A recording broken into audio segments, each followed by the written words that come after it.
Welcome to Two Hotties and a Naughty, a podcast about life's little victories, hotties, and constant disappointments, naughties. Here are your hosts, Michael Beck, Hicks, and Dwight Slappe.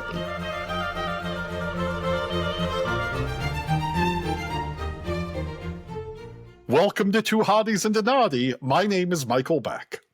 And I'm Hicks. And I'm Dwight Slappe. How's it going today, boys? We never ask each other how it's going before we start the show. Hey, thanks for checking in, Beck. I can't complain. It's a Thursday, Friday Eve. Things are going all right. Except for you listeners. Except for you listeners, where it's a Monday. And that sucks. No spoilers, listeners. Don't tell us what happened over the weekend. Probably something really cool and not horrifically tragic. Monday is like Sunday's Boxing Day. That's it. God, we got so many good t-shirt ideas. Selling them by the dozens. Speaking of great t-shirt ideas, boys, what is your hottiest form of exercise? That's right. This is a fitness program, in addition to being the internet's leading resource on food and food safety. And this topic was suggested to me by my wife. I'm sure for no ulterior reasons. No. Oh, no. I'm sure. I'm sure she's not looking at me with disgust, a single tear rolling down her cheek, saying, please, my God, man, please just climb the stairs. You can do it. Don't make me and Coco pull you up on the sledge again. My hottiest form of exercise, I'm actually a little split here. My hottiest form of exercise that's actually real exercise is using an elliptical machine. I love an elliptical. We have one in our basement that I don't use as often as I should. Hey, imagine that. A fat middle-aged guy doesn't use a piece of exercise equipment in his basement. But my actual, day-to-day real favorite exercise is my daily walk with my adorable poodle mix, Coco. Coco and I walk through our great neighborhood, which is just sort of the middle class. At the end of our block, we have a combined lot elementary school and middle school, so that's a great place to walk. There's a track, there's a tennis court that you can enclose, so we can go in there and let Coco off leash and play in the tennis court. It's great, and it's all over in an hour, and then the next day I have to do it all again because the walk is new to Coco. I admire that. I was just not good about walking Ziggy, mostly because he was kind of the worst dog ever on a leash. So I would go out and play fetch in the backyard because anytime I'd walk around the neighborhood, he would see a bicycle and want to devour whatever kid was on the bicycle. Mostly the bicycle, not necessarily the kid. But socializing wasn't Ziggy's strong suit, unfortunately. I wish I could have taken him for walks, but wasn't happening. Yeah. So your form of this is a whole thing. This is for Coco. This is for Coco. This is not for you. This is for you. This is for Coco. I have tried to ride Coco around the neighborhood. It is unsuccessful. Right. This is actually Coco 2. Coco 1 is where Beck learned that this was not going to happen. This was not a good idea. I will say, when she really, so my poodle mix is like a 50-pound dog, listener, and just so you're not thinking Coco's one of these 900-pound battle poodles that I could actually write about my neighborhood. But when Coco catches a whiff of something that she's interested in, she will really pull me, and she pulls me with enough strength where she eases my climb up an incline. It is amazing how much power that dog has, and I don't know if I'd be able to climb the big hills in our neighborhood without her. I say invest in rollerblades. I'm proud of you for not attaching a sled to her, though. Well, it doesn't snow very often in my part of Virginia. So, Dwight, what's your hottiest form of exercise? Well, we'll get to it in a minute. We'll get to me. No, first, sorry. First, I'd like to chime in and say what my hottiest form of exercise is. Now, I love a good walk, too. My second hottiest form of exercise is fighting Slice when he tries to big time me in our transitions. It's a great workout. It burns so many kcals, you don't even know, man. It's like getting 13,000 steps a day. I tell you what, none of our answers are going to be for this bit. None of our favorite forms of exercise is preparing for this goddamn podcast. That's right. Single. Nope. Not at all. So I really love just lifting heavy things, lifting weights. It's, simple. I don't have to run. I don't mind walking. I like to get a good walk in every day. I like to get my step goal and everything, but I just like lifting heavy things. It's fun. I'm a competitive person, so it's a way to compete with myself, so I don't have to worry about being an asshole to somebody else if I get too over competitive. I can be an asshole to myself, and that's kind of cool. I can call myself names and say, you lift this. You only did this much last time. Come on. Yeah, sure. This is really healthy. This is good for my, mental and emotional state. But no, that's what it's all about, man. Just chucking heavy things around. I go out here and I say, I did 40 pounds on this curl last week. Now let's do 45, you bitch. Come on, let's do this. Building yourself up physically to tear yourself down emotionally. That's right. That's how it works. That's how I was conditioned as a young child. So why not carry it over into adulthood? That's surely healthy. When Slice was growing up with his dad, Bob Knight.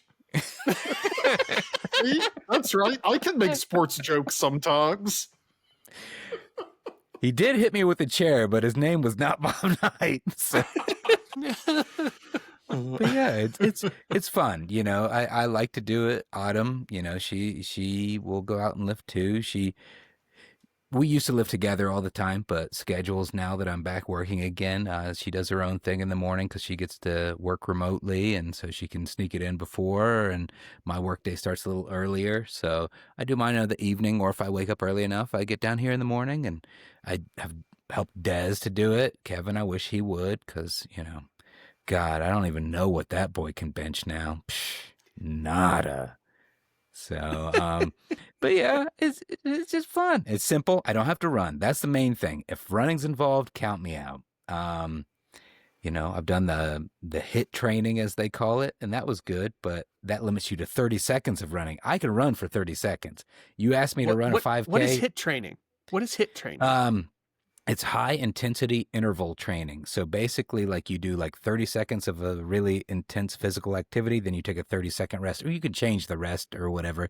But that's the most common that I've done, is for like 30 to 40 minutes, you do like 30 seconds on, 30 seconds off, 30 seconds on, and there's like a rotation. So there's like 8 different exercises that you line up for yourself. Some could be lifting, some could be sprinting, burpees, jumping, all these different things. And that's great. It's great for conditioning, but yeah, sometimes it involves running. A little too much cardio for you boys' taste. So me go back, lift heavy things. I mean, the running is bad enough, but goddamn burpees? Good Lord. Burpees are the devil's tool. I agree. I hate burpees more than What anything. happens when I break a wrist and a hip after one attempted burpee? What happens then? How am I to run? I mean, I've been pretty convinced I was going to die mid-burpee. Like, my heart was just going to say, nope, I'm out. Like, forget my wrists. But guys, there's nothing like a good burpee. You got to let it all out. And then after some burpees, I like uppies. I don't know if you guys ever liked uppies. Uppies are fun. Swaddled. Yeah. Mm-hmm. Want to be swaddled. Yeah. Then, of course, ending the workout with a cozy. Or a koozie. See? Either way. Or a cozy, yes. Dwight, what is your hottiest form of exercise? Well, I have one of those big belts attached to a motor that just shifts me around. I've been saving up. That's what I do primarily. Well, how are we ever to beat the Russians without that? The answer is just spend all day in a pool. I think is the hottiest form of exercise. Oh, yes. Yeah. But I don't have a pool.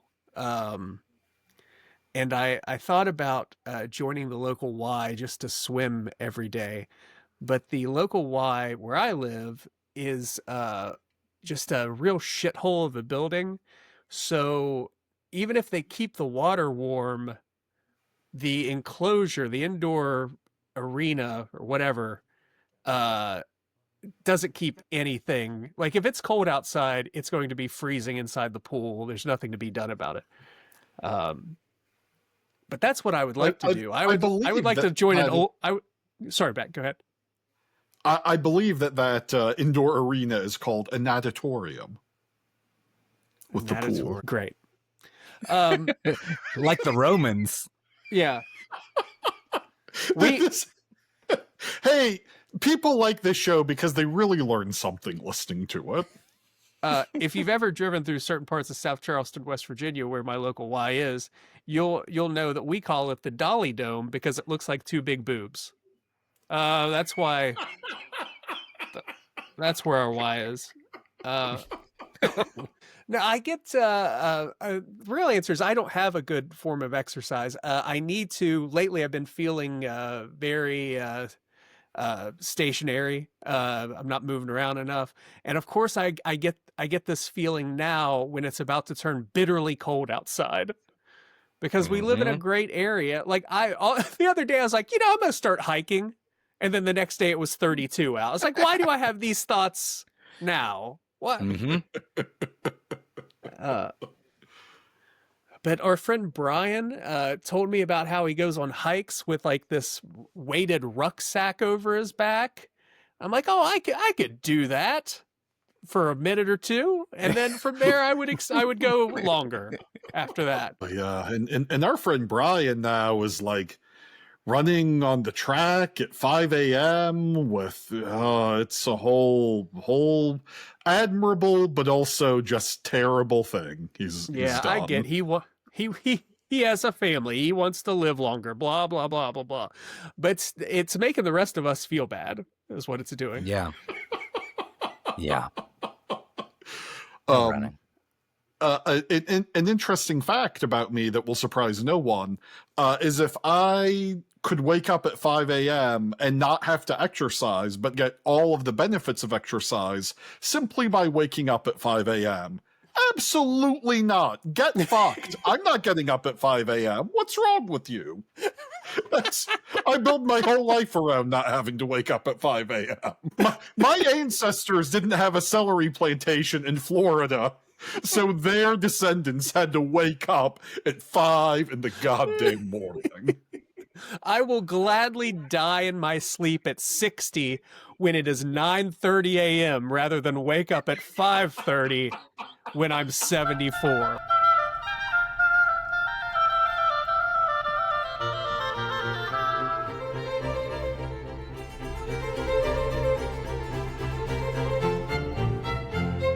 All right, everybody, it's time for a hottie number 2.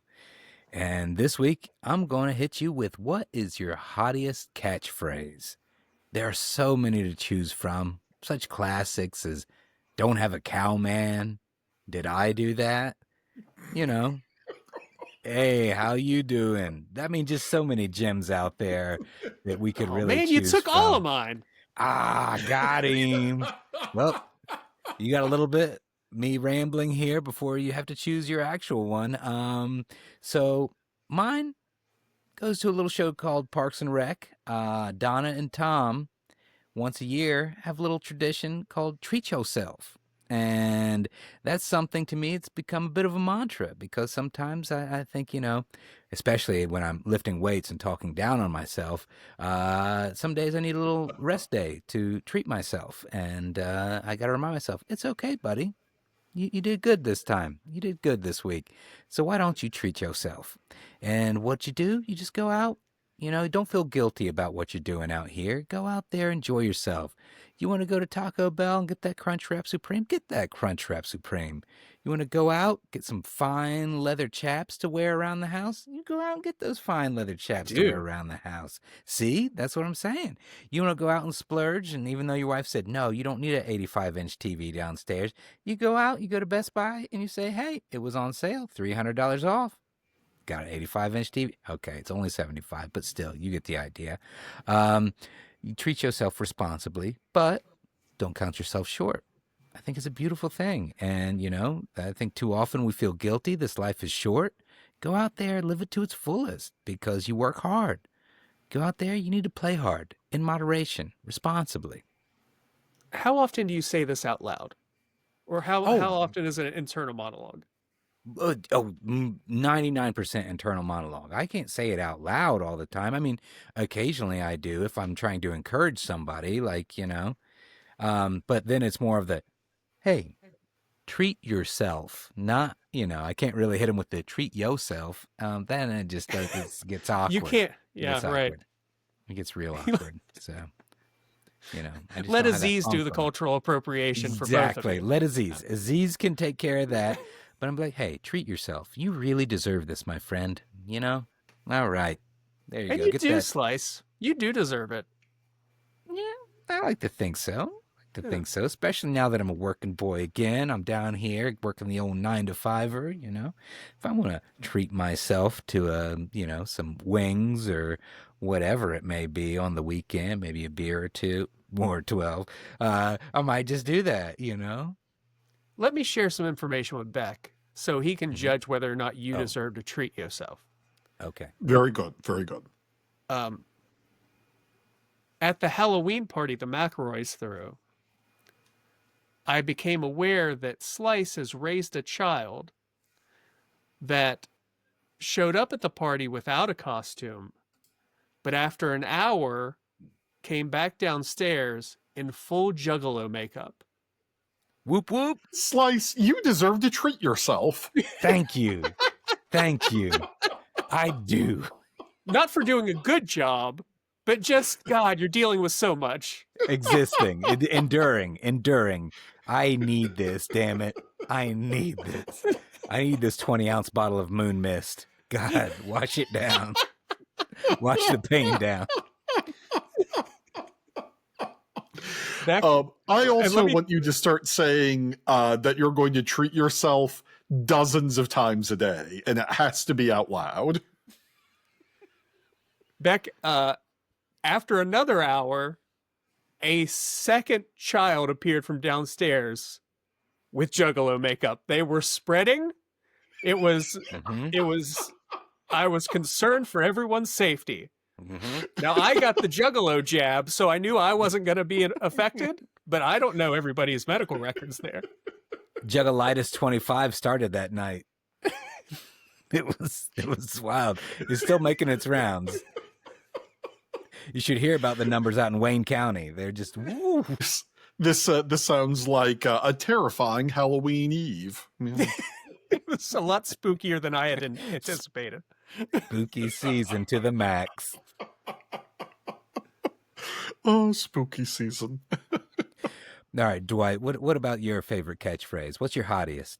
This is going to be so niche, or niche, as you say. As I've talked about on the podcast before, I'm a big fan of the Dan Le Batard podcast.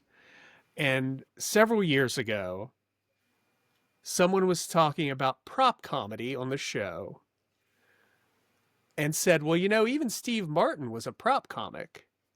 And the conversation continued. And then someone else said, when you think about it, Steve Martin was a prop comic, having not listened to what the person said before. And this developed into anytime anybody on the show repeated anything anyone else had said, someone says Steve Martin was a prop comic also. So I say that to myself. I can't say it out loud because I will be considered a crazy person. But especially if I hear if I hear my parents talking to each other and one of them mumbles and one of them doesn't listen, so it's constantly repeating things. And in my head, I'm saying, hey, Steve Martin was a prop comic. Steve Martin was a prop comic. Steve Martin was a prop comic over and over and over again. And the one time I said it out loud to them as they were talking, somehow they both fucking heard me. It was some miracle from the sky. And if you subscribe to our Patreon, you'll be able to get the cuts of our episodes that are Dwight's internal monologue, and it's at least 50 instances of him saying Steve Martin was a prop comic during our recordings. So, you know. Oh, he only says that because I never pay attention to anything anyone says. Yeah, and Dwight, your parents heard you because every person in their every white person in their 70s is constantly monitoring the environs for mentions of Steve Martin. I don't know why, but everyone loves this guy, and I don't know. I think he's very funny. I love his early stuff. I love his 80s movies. He doesn't connect with me anymore. Like his contemporary stuff. Oh no. You should not pay attention to any comedian who is past 50, really, because they've lost touch. Yeah. I say It's this hard to as stay relevant. I'm very close to 46, so I got to cash in now. These twilight years, make the most of them. I've got them. Hey, Carlin kept being funny beyond 50. That's true. And if George Carlin can do it, Jesus Christ, that's like, That's you know who was a good basketball player that. later in life was that Michael Jordan. He was pretty good. Decent. I don't know why. They're just run of the mill. Michael Jordan's born every day, you know, just going out here. Anybody can do that. Like the time someone told me, hey, during one of my periods of underemployment in higher education, someone said, hey, Stanford's a good school. You should apply for a job there. They have great weather, too. Oh, yeah. Why didn't I think of that? Whoa! Was Steve Martin a prop comic, though? I know he does that arrow through the head thing. Oh, yeah. He had all that stuff. Okay. He had a whole trunk. I agree with you. Peak Steve Martin for me, Roxanne. Big fan of the movie Roxanne. Oh, yes. Yes, yeah. One of my favorite films. I love Roxanne. That dartboard scene in Roxanne. Guys, even if you don't watch the whole movie, the dartboard scene from Roxanne is on YouTube. Go find it. Have yourselves a chuckle. That's a gift from Dwight to you. Good call. Also, good call. One of my favorite toasts that I've stolen from Roxanne is I'd rather be with the people in this room than with the best people in the world. Yeah, great. And just a sweet, wholesome, and funny movie. Yeah, very good. Right. Yeah. Based on a book, and usually I don't agree with that stuff, but this one was pretty good. I think Roxanne is actually the only version of Cyrano that I have ever seen or read. Which I probably shouldn't say out loud, but I think that's true. You get the gist. I just think there are less firefighters in the original. Just as much Daryl Hannah, though, right? Daryl Hannah, is that the... Yeah. Or is that Andy right. McDowell? I all confused. It's Daryl Hannah. It's Daryl Hannah. Sure. Finally, we worked on that Steve Martin 5 minutes. I was about to say minute, but 5 minutes. White guys talking movies. Have you read his book, Born Standing Up? It's very good. You should read it. It is. It's terrific. Yeah. Yeah, very funny. And basically underlines how the only way to be successful is to work hard every day and not really enjoy what you're doing all that much, which is both true and kind of a bummer. But there are a lot of jokes in the book, but it's It was the book that allowed me to stop trying. Because he could do everything. By the time he was like 18 years old, he could juggle and do every kind of dance and like do fire nunchucks and tell jokes. Play the banjo. Yeah. Working at Knott's Berry Farm, which we never did. So I can't wait for next week when we talk about Chris Guest for 20 minutes. Woo, my blood is already getting. It's called the Slice Zone Out minute. It's like when Slice goes and Google's football scores over here. It's cool stuff, guys. You've got to drive away our remaining dozen listeners. Right? What better way to do it? Hey, Than the is Justin Fields starting tonight? I'm not sure. I swear to God, this week they spent 15 minutes just telling each other Stephen Wright jokes. Treat yourself. Oh, I've not thought about Stephen Wright in many years. Well, this is a great segue into my hottiest catchphrase, which is, hey now. That's right. Hey now. Hank Kingsley from The Larry Sanders Show. A fabulous piece of television history, a great show within a show sitcom that was on HBO in the 90s. If you've never seen it, you should watch it. And if you were born in like the last 30 years, you will not recognize any of the references or almost any of the celebrities. So this is a way you can learn about history, children. Yep, from Steve Martin to Larry Sanders. All right, guys, I'll be back. I'm going to go upstairs and watch some of this game, and you guys let me know when you're done talking about this. Children, gather round as we tell you about David Duchovny. He is very funny on that show. This was my runner-up, Beck. This was my runner-up. But I didn't choose it because it's sort of been... I'm pretty sure the Howard Stern Show used it as an audio drop for so long that a lot of people probably think of it as a Stern thing. No.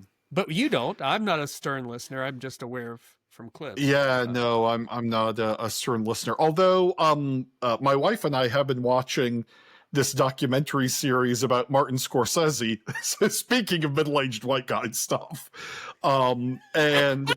I'm gonna get a cigar and some bourbon. I'll be back in a minute, guys. Why didn't we just call the podcast "Middle-aged White Guy Stuff"? Our demographic one of the huge. guys from Scorsese's childhood sounds just like Howard Stern. It's really unnerving once you notice it. Who I also think was the screenwriter for Goodfellas.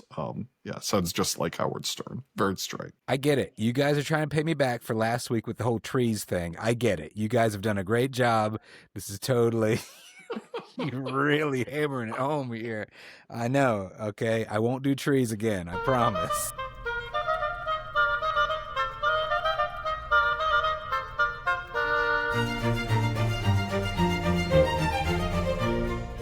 It's time for this week's Naughty, and, Beck started out this episode asking us how we are, and he's right, we don't do that enough.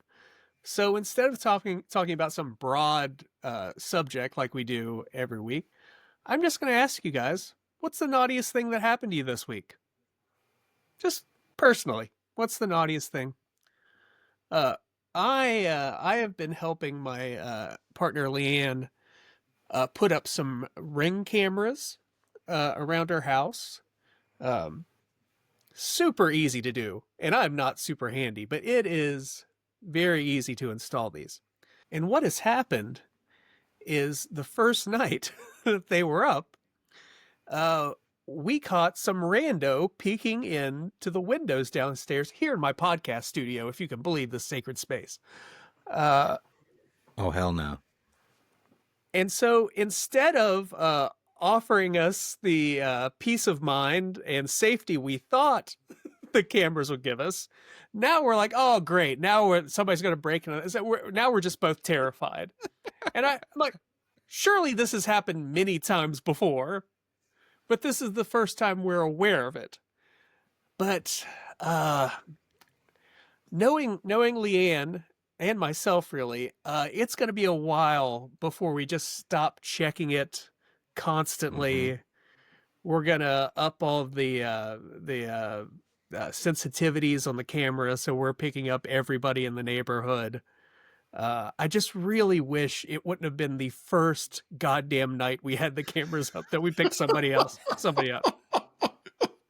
And Dwight, that guy isn't gonna break into the house to steal or murder you. He's just a local pervert who's, seeing what's going on in there. Well, he came which at I 4 in suppose the is more morning. terrifying. Yeah. He came at 4 in the morning, and that's not when I'm doing my shows. Right. So all the pervs locally know when to get in here. That's right. Dwight, you down here? Ah, shit, I missed it again. Next time. So were these the initial motivation for installing these ring cameras? Was this so that you could observe and record the large eyes wide shut style parties you have in your house? Or like, what was the... You think the cameras are pointing inside the house? The impetus to get the cameras is because we have an outside stray that we have purchased a home for. We have a heating pad out for. We feed, and just wanted to have a little camera to check on her during the winter. Make sure we can, keep track of the raccoons that are stealing her food. Dart and track all of the stray cats that live in the neighborhood. Once we saw how easy that was to put up, then we got the doorbell. So little did you know it was going to turn into live action The Purge. So now you've got... My friend Adrian has installed some sort of surveillance cameras outside of her house. Hi, Adrian, if you're listening to the show. And these cameras have hastened her descent into madness. Because she's really... Sometimes I, who live several states away, will get a random text from Adrian saying, "Oh, the neighbor kids are doing this weird shit out there." And like, yeah, don't look at him. Like, neighbor kids are going to be doing weird shit. It's fine. Leave them to their hilarious miscreant behavior. When I first talked to Leanne this morning, she said... last night, when I was about to go to sleep, I heard some car doors opening and closing, and then opening and closing again. And then, of course, she immediately went on her phone. Then she gave me a rundown of where the people were, what they were doing. And it sounds like there was an iPad being passed around. I don't know. Do drug deals trying to involve solve the iPads Wordle. now? They were just trying to solve the Wordle. It's pure, innocent fun, okay? They got 6 tries to do this. They're passing it around. All right, Nathan, that was your try. Daniel, what do you got? Okay, that's it. Having talked to these neighbors, I do believe it would require a group effort. Takes a village. Beck, what's the naughtiest thing that happened to you this week? Well, boys, as we all know, nothing bad ever happens in the year 2025 when you work in higher education. Oh boy, but I'm not going to talk about that because I hope to still have a job by the end of the week. And as always, my views on this program do not express those of my employer. Yet. No, so the worst thing, the naughtiest thing other than that happened to me this week was our elderly neighbor, for reasons we don't need to get into, it came to our front door this morning to talk with me, and this is very unusual. And Coco, our poodle mix, loves the neighbor, Bob. Loves him. Bob is, I don't know, like in his early 80s. And when Coco sees Bob at the front door, in her area, rather than like at the edge of the backyard, which is where she usually sees him, Bob on his side, us on our side, Coco just goes insane. And I had to put Coco on her leash and take her outside so she could see Bob and maybe get some loves from Bob, but she was like jumping about so much, Bob couldn't really pet her, and I was also worried that Coco was going to knock Bob over, because Coco loves to knock older people over, and no older person needs that. So we need to send Coco to Congress. Wipe him out, Coco. Hey, Wipe him out. She got Fetterman today, didn't she? She got Fetterman, didn't she? What she did do was, as soon as Bob went back to his house, she vomited out of excitement 3 different times. She was so excited. She got Bob. She knows that Bob has been peeking in on your windows into your basement where you record this podcast. Those are victory pukes. That's right. 3 of them. Good measure. Fortunately, my office is upstairs. Crystal's office is downstairs, so she's going to have to deal with the local pervos. Okay, let's not talk about the minutia. There is a perv war happening against this podcast. You would think that the local pervert community would be, at worst, an uneasy ally of the show. Right. I don't understand it. I would like to know when we were expelled from the local pervert community. Have you not heard our previous antics talking about predator blowjobs, affairs with trees? You know, we've really pandered to your audience, and yet you pervos just have declared war on us. You know, when you list it that way, I think all those are my jokes. I'm sorry, everybody. Well, you are the only one where a perv has showed up at the window yet. So. Hey. Is that tree freak down here? Dwight.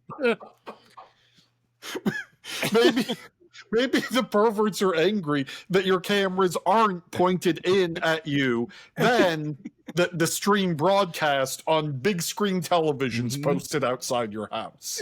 It's like Pervo Big Brother, every room. Just think they can zoom in and follow Dwight. Watch him in his sleep, you know, like you pervs do.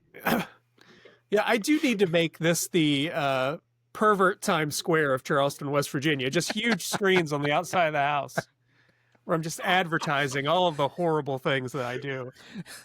Pervert Mecca. Here we go. You can hire out-of-work actors to hand out leaflets to passersby on the streets. They could be dressed as Scuzzy Elmo. It'll be great. Slice, what's the naughtiest thing that happened to you this week? Okay. This week. When does this week start? Does it start Sunday or Monday? That's my biggest question. See? Oh, it I didn't realize that control over the calendar itself was one of our remits on this program. Mm-hmm. You look at some, it starts Sunday. You look at others, it starts Monday. Where does this week begin? What's your heart say? My heart's been broken so many times either way. I don't know. It just depends. I think it starts Monday. It starts Monday. Thank God. All right. I interpreted the question like 7 days from today. Like, no, that opens a whole nother can of worms. I can't go down that path. Yeah. No, let's just deal with Monday to now. Okay, Sunday is still the weekend. The weekend. That's true. That's what I think too. I mean, Sunday was definitely the worst. So, but as far as this, now I want to know what's the naughtiest thing that happened to you last week. I knew it. Tune in next week to find out what the naughtiest thing that happened to me in the last 2 weeks was. No, God. I mean, it's all really pretty mundane, to be honest. But you know what really pissed me off was that the internet went down at my work, and so much is driven by the internet and being able to actually do things. So it was so pointless just sitting there and trying to get on do my work. And every 15 seconds it was going down. I'm like, just send us home. I have internet that works at home. Come on. Is that a big ask? No, I could actually be productive there. But now I start to do something, and before I can save it, boom, it's down again. So everything I just did in those 15 seconds was pointless. And, I'm the supervisor, so there are 6 people reporting to me, 5 of which are there in the office. And, they're like, can we just go home? Can we do this? And I'm like, I don't get to make that call. But if I did, yes, we would all be home right now. And I don't care if we're working or not. Well, I hope my employer's not listening. I do care. Yes. Like Beck said, it's all very important in higher education. Keep these people working. We've got a lot to do. We're very diligent, but it is Christmas season now. It's November. We got some shopping to do too. But Now, What? Slice, how many of your employees shoved staples in their eyes to go home in order to be excused? Okay, Just one. all right. That's not And bad. it really wasn't her eye. She kind of like faked it and did like right here in the corner. It was more the cheeks. I'm like, okay, I get it. It's an old carny trick, but yeah. But that's good tracks. for you, because then you get to drive them to urgent care. And take it from a man with experience, you can make that drive to and from urgent care as long as you need it to be. Damn it. I knew I should have done it. I told her to walk, but You have to draw a line somewhere. Well, thanks for listening, everyone. I hope you had a better week than we did with all these terrible things that happened. Except for Slice's wasn't even that bad. First, he tells us he's a supervisor. He's got this great job, and his internet went out for a couple times. While this mysterious thing on Sunday where he murdered a hobo happened. we don't talk about it. We don't talk about it. But yeah, I hope you guys have a great week. I hope your internet works, and I hope you're very productive at work, and you don't have to tell someone to go walk to the urgent care. And we hope that we see you next week. Don't ride the rails this week. Slice is lurking. Thanks for listening, everyone. I love you. Stay off the rails.